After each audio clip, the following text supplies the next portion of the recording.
In today's news, Dean the Sportsman Greenaway inducted into the Pasadena City College Hall of Fame.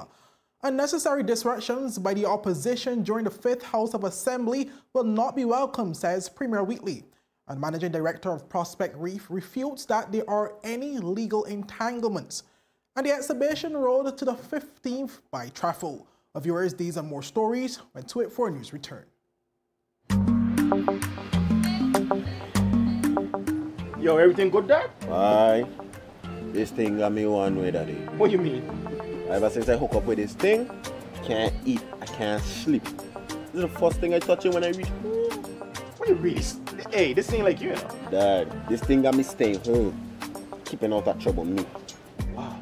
What your name is? Shit. I talking about my CCT life. Don't worry about missing your favorite series, sports, news, and local programming. Come to CCT today and sign up for CCT Live to access over 80 channels. CCT Live.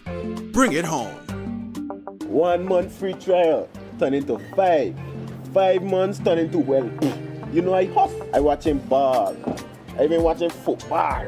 Dad, Nickelodeon, Paw Patrol. I am hooked. Hook, I tell you. Welcome viewers to the Monday, May 15th edition of 284 News. I am Kamal Haynes, bringing you the latest out of the British Virgin Islands. Well, leading today's news, local sports journalist and former national athlete Dean the Sportsman Greenaway has once again created history for the British Virgin Islands after becoming the first athlete from the territory to be inducted into the Pasadena City College Hall of Fame. Well, Greenaway was inducted along with his 1978 track and field team for their achievements back in the 1970s, which included gaining the college's its first California State Championship, in addition to a Metro Conference Southern California Championship title. Well, speaking to 284 Media in an interview on Monday, Greenaway said he never saw it coming, but was overwhelmed to be honored by his former college. It feels good to have accomplished this. Honestly, I didn't see it coming. I never would have thought that I would have been in the Hall of Fame, but hearing that you're in the Hall of Fame is significant. It shows that your contribution has been noteworthy. And that year we held Pasadena, I also won the Most Improved Sprinter Award. I ended up on the I was always on the 4x4 relay, but I ended up on the 4x1 relay, running the 4x1, the 400, and 4x4 relay at state. So my career at Pasadena was a great one, and it led to me running at the University of Colorado, where I also went on to win the 1979 Big 8 Conference title. So here is my hat, inducted in the Hall of Fame, and the pin telling you that you are in the PCC Hall of Fame. Trust me, it's a great feeling. Well, Greenaway also reflected back to when he first got the news that he was going to be inducted into the college's Hall of Fame. Well, I think it was the best birthday gift that I ever had when in January, my coach Skip Robinson said, "Hey, Dino, the team is going to be inducted in the Pasadena City College Hall of Fame this year." I knew it was in the works, but I didn't know when it was going to happen. So it was a great feeling, and I called my friend Jace Ward, who I've been friends with for the last 47 years, and we discussed it and what was going to happen. And the first thing he said, "You're going to stay in my house, island boy," because that's what he always called me. It was a good feeling. Well, as the first BVI athlete to gain a scholarship to attend a university abroad, Greenaway spoke on his initial experience at Pasadena. When I got to Pasadena, I told the coach I was going to break the school record. And my best was 48.9 in the 400 meters. The school record was 47.6. I had a very bad year. I only ran 49.7 trying to adjust to the smog of LA. The next year, I told the coach that I'm still on the team, but I'm going to do my own workouts. The next year, in December of that year, that was 1977, I ran 49.6 in intra-squad meet, which was faster than I ran all year. Then I ended up running 47.04, which is still the standing junior record. I also won the Carifta Games, first BVI Carifta Games medal that year. And I was second in Southern Cal, and I was fifth in state. I contributed to helping our team win the Metro Conference, Southern Cal Championships, and the state championships, which was the first in the Pasadena City College history. Our Premier Dr. the Honorable Nathaniel Wheatley has said he will not be welcoming any unnecessary disruptions during the 5th House of Assembly by members of His Majesty's loyal opposition, who have already predicted that motions of no confidence will be forthcoming during the government's term in office. Our Premier Wheatley said while he welcomes opposing views by a strong opposition in the name of democracy, the agenda of the present opposition is questionable, following previously made statements to bring motions of no confidence to the House of Assembly without a reasonable cause. Well, I support having a opposition that will hold the government accountable, that will provide greater transparency, that will challenge ideas which need to be challenged. We welcome it as a part of the democratic process. What I don't welcome is ideas that they're going to seek to disrupt the work of the government for the people of the Virgin Islands. We've heard things from who they have described themselves as a united opposition, as saying that they're going to have votes of no confidence without anything even coming to the House. So in my opinion, that shows bad intentions on behalf of the opposition. But the Premier at the time of his statement was responding to questions from the media on his views of the opposition wanting to appoint a shadow minister or ministers to enhance accountability measures. So I would ask myself whether they're interested in supporting the work for the people of the Virgin Islands, or are they interested in power? Are they just wanting to try to make the government look bad, or are they willing to cooperate, all 13 of us, in the best interest of the people of the Virgin Islands? The people of the Virgin Islands elected 13 persons who they believe were best there to represent them. It's important that we work together in the best interest of the people of the Virgin Islands and forget so much about trying to capture power. The elections are over. Now it's time to work on behalf of the people of the Virgin Islands. Well, Premier Wheatley said the initiative from the opposition is one that will not affect how his government execute its duty. You know, if they want to be able to have ministers have specific focus on different areas, you know, that won't bother me at all. I'm going to still go about doing my work. And however they want to organize themselves as a opposition, that's for them to decide. I don't have a challenge with it. I'm not daunted by it. I'm not intimidated by it. We're going to work on behalf of the people of the Virgin Islands. Well, it was the 3rd District-elect and chairman of the Progressives United Party, Honorable Julian Fraser, who predicted that the 5th House of Assembly will have more than one motion of no confidence being brought against the Virgin Islands party government. I don't think it changed the dynamics as far as votes are concerned. It's going to be almost impossible for us to sway a member of the government to vote with us. But I could tell you whatever the issue is that we're debating, it's going to be very difficult for the government to move it forward with the kind of opposition it will receive. I don't see any challenge coming from the government side as far as the health of a debate is concerned, opposition versus government. What I can predict right now is that you're going to see not one, but more than one, probably two, motion of no confidence coming before the House, the 5th House of Assembly. I can predict that. It's going to happen. And the debate is going to be vigorous, embarrassing, it's going to be everything. It's going to be a lot of that house. You know, the last time, Ronnie, last time we had 6 members in the opposition was when you guys came in '99. You guys harassed the hell out of us. But now you are new. Now you got veterans now in the 6th House. I wouldn't like to be in the government right now, unless, of course, I was a premier. Well, up next, Managing Director of Prospect Reef refutes that there are any legal entanglements, and the exhibition rolled to the 15th by Trefle. Well, these and more stories after a word from our sponsors. Looks like Johnny's ex-girlfriend finally found my car. You've got CG. You're fine. I'll never forget the year those monkeys stole my car. They drove it over a cliff, burned the seats, and carved the words pineapple banana smoothie into all the doors. And that was after they used it for the bank heist. I don't blame them. It's their favorite smoothie, and I refuse to share the recipe.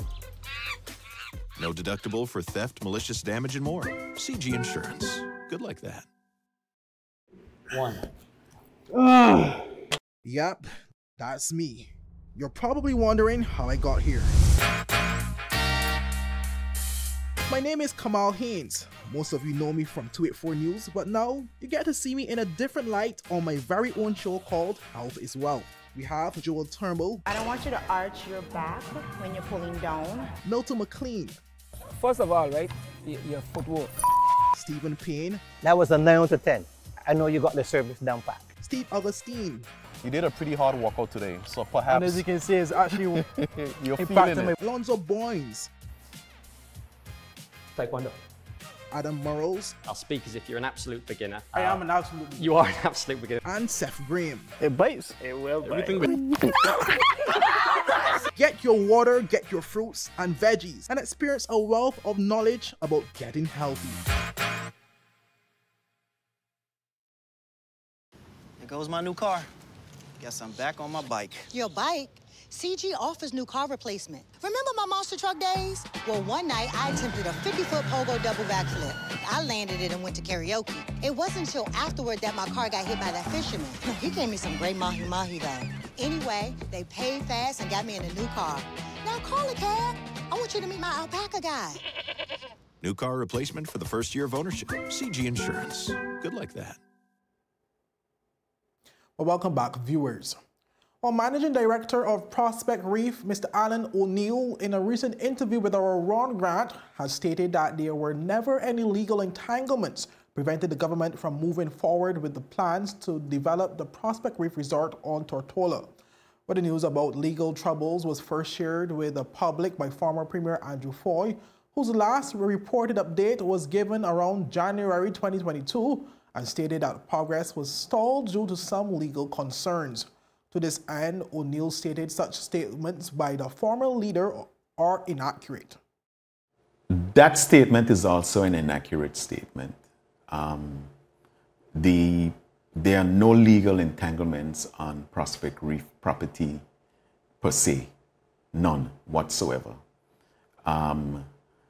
The first chairman of the Prospect Reef board was Robert Mathavius. He was my boss, he's who hired me. Robert Mathavius was also very careful with his experience in the civil service and also at financial services. He gave me specific instructions and saying, well, like, look, until we know what government really wants to do with Prospect Reef, we have to keep Prospect Reef in a state of non-committal in terms of any potential legal entanglements, right? I think the legal term that is applied to that is what they call vacant possession. Okay.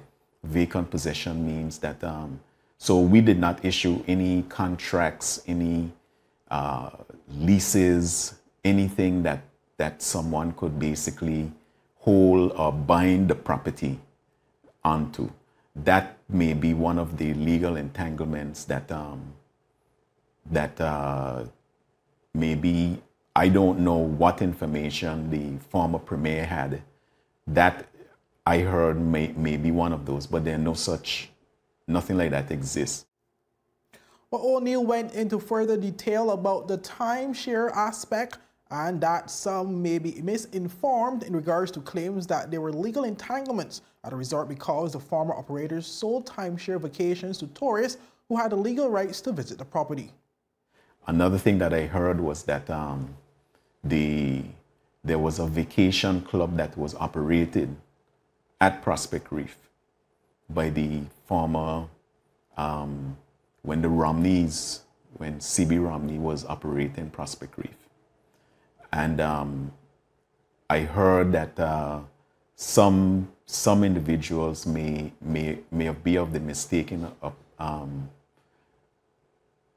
they may have been basically mistaken in that these vacation club contracts, which is timeshare contracts, correct, could have been legally entangled the property.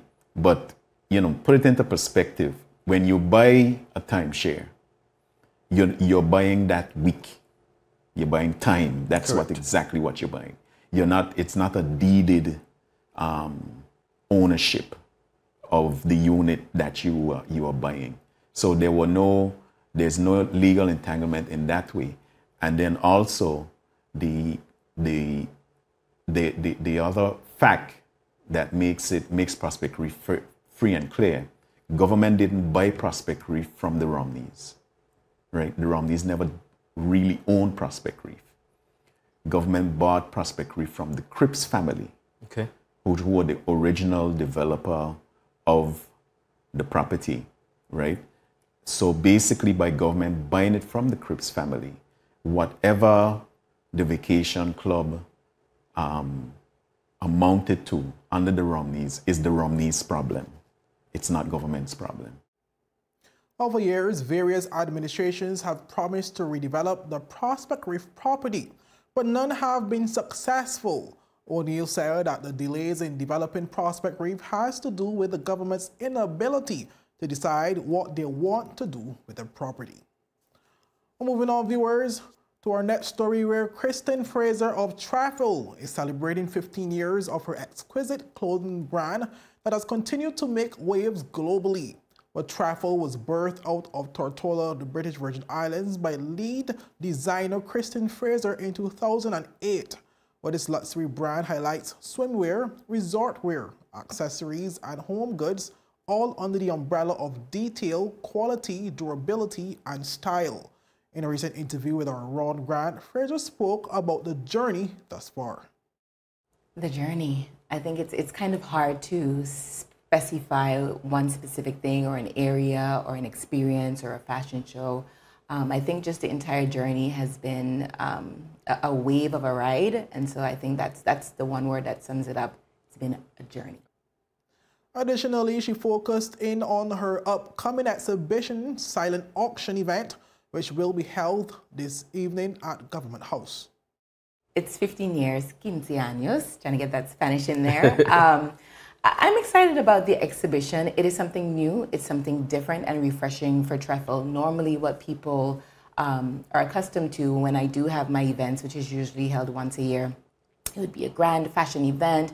You know, we have some networking, some music, some fun, some giveaways, shopping, of course, because people want to see what's new. They want to be able to support the event in any way that they can by getting product and so on. And just to be able to be there to be the first to engage and see and capture. It's all good and well, but for the 15th anniversary and coming off of Hurricanes Irma, Maria, and the pandemic, yes, especially in the pandemic, it was time for a shift and for a change. So with the exhibition, I chose to have the event at the Old Government House Museum because I wanted to really own in on combining culture, history, fashion, and the journey to 15 years and where that is taking me. And I wanted to be able to exhibit that in a really cool and special way. So having the event at the Old Government House Museum is a first of its kind for what I'm trying to accomplish. And it's just it's different, which is me. Indeed. Yeah. But most importantly, she spoke about how the proceeds from the event will go to the rebuilding of the Old Government House Museum. So this that's is the beauty. Yes. This is the beauty here. And so it was important for me to have a lot of symbolism in the details. So using the territorial blue, which is one of our national colors, is very important to me. I wanted to be able to incorporate that. And I have to take 2 seconds and pause and thank His Excellency, the Governor John Ranking, for the opportunity to even have the event there, and of course the board members as well. Like I said, it's a first of its kind to have this type of event there, and I think because the old Government House Museum is still in the process of rebuilding, having the silent auction there for people to come and support as well is very important. I believe the second floor is inaccessible at the moment, so having to be able to combine Trefle being rooted and me being a daughter of the soil and having the journey along with having the event at the Old Government House Museum, I think it cements everything. And so coming together on that night just for 2 hours. Normally a Trefle event is 3 hours, but it's 2 hours, it's a work night, I do understand, but it's going to be quick, easy, effortless, and it's going to be memorable.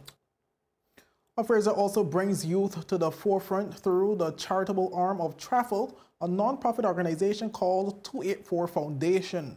The foundation was created to make an impact through various grant programs, which are awards to local BVI arts education programs such as dance schools, music programs, and other fine arts education opportunities. Well, it also offers scholarship programs for youth between the ages of 6 to 25 to gain access to creative skills training programs, workshops, and internships. Fraser closed by speaking about the hand-picked silent auction pieces that will be featured and the overall experience for the evening. So your experience starts right at the door, front, at the entrance, yes, of the Old Government House Museum. And so your night starts there. And so we have quite a bit of surprises. And, you know, with the silent auction items that we have, I must say, I hand-picked every single person. Beautiful. And we have about 12 silent auction pieces, and they're so different and so unique, done by creatives and artisans here in the BVI, one of which will be made live in front of you. So normally you have a silent auction where you just everything's on the table and you bid, but to have a piece made live in front of you, that should be really interesting. Well, to view that full interview, visit all 284 media platforms. Well, up next, Mother's Day recap story with CCT Mothers. With this story when 284 News return. Angie, how can I get my claims paid quick? Rent's due next week. CG processes 99% of claims within 5 days. Remember when I was hang gliding with those goats? I caught a gust of wind and flew right into a moving car. Every appendage was in the cast, and they paid fast and fairly. That's what I get for trusting a man with a mustache and an eye patch. Now I gotta go. I'm meeting the guy who bedazzled my toes. 99% of claims are processed within 5 days. CG Insurance. Good like that. Rashford made it. Manchester United have come from behind to lead. At home or on the go, watch CCT Live. Download our app and carry your favorite TV shows, news, or live sports anywhere you go. Visit cctbvi.com/live, select your package, and tune in.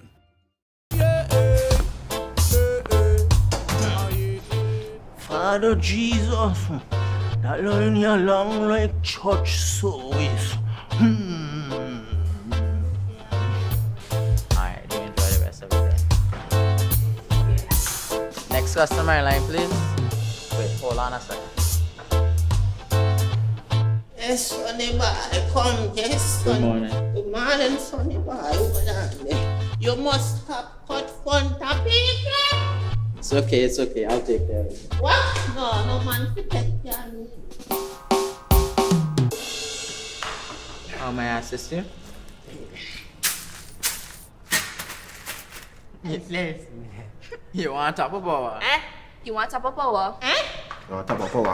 Join the prepaid party with CCT and enjoy more affordable data plans, more top-up promotions, more savings with hero bundles, and more value for your money each and every Tuesday with Top Up Turn Up Tuesday. Visit a CCT store today or anywhere CCT Top Up is sold and top up your phone.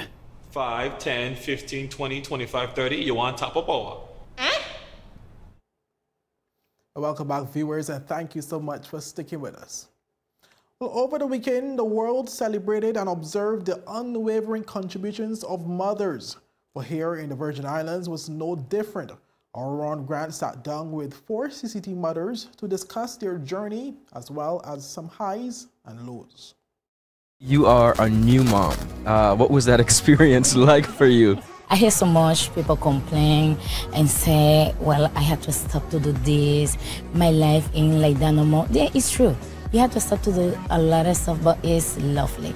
You say, well, I go stop to doing, but what I doing is better. Wonderful. So it's like, I never think it's going to be a lovely experience like that.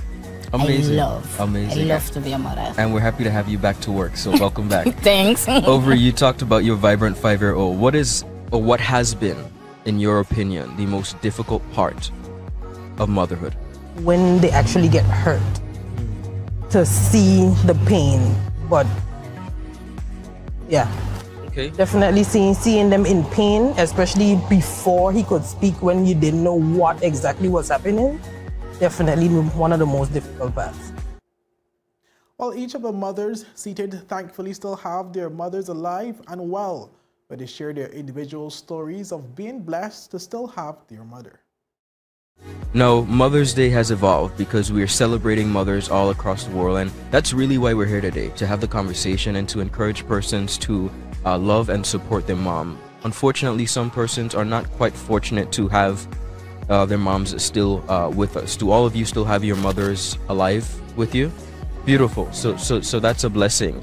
Is there anyone outside of your mom, Maureen, I'm going to start with you. Is there anyone outside of your mom who may have played a motherly role in your life? No, not really. My mom is everything.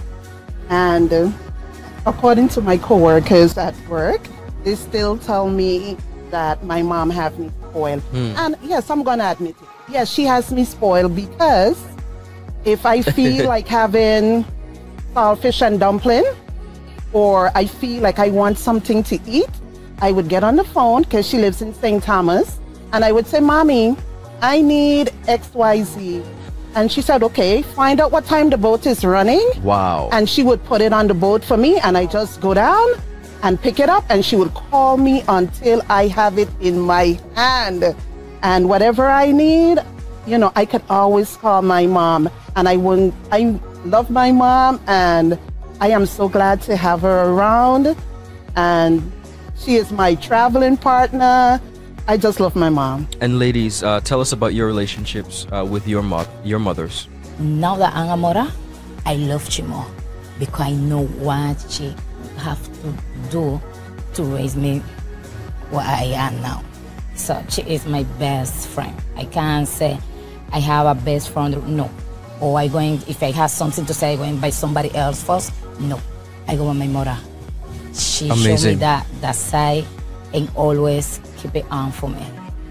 Lovely. And Ovary? You get that strong bullheadedness. Wow. So you have no choice but to be strong. A real Caribbean love. That strength comes directly from her. Beautiful. Vielka, I have to ask you, because just like Maureen said earlier, her mom is in St. Thomas, your mom is in the Dominican Republic. Tell me about that, and is it difficult not having your mom with you? Sure. It's really difficult because, you know, most of them have the mother close, or anything she gonna help you, anything you have to make a decision, she gonna try to tell you do the right thing too. So it's really, really difficult, but I'm glad I have a nice co-worker than me. So then it's my family too. I love them bad. All we here at 284 Media trust that all mothers watching had an enjoyable Mother's Day, and we thank you for your contributions. Well, to watch that full interview, visit all our 284 Media platforms. Well, that's it for today's news roundup. Be sure to follow us for daily news updates at 284media.com and like us on Facebook at 284media and 284BVI on Instagram and Twitter. I'm Kamal Haynes, and I'll see you again tomorrow. Have a safe and enjoyable evening. Bye-bye. So you're saying I can ask this cat any question? The cat is connected to the computer. You just type in the question, it will read his mind. There the answer comes.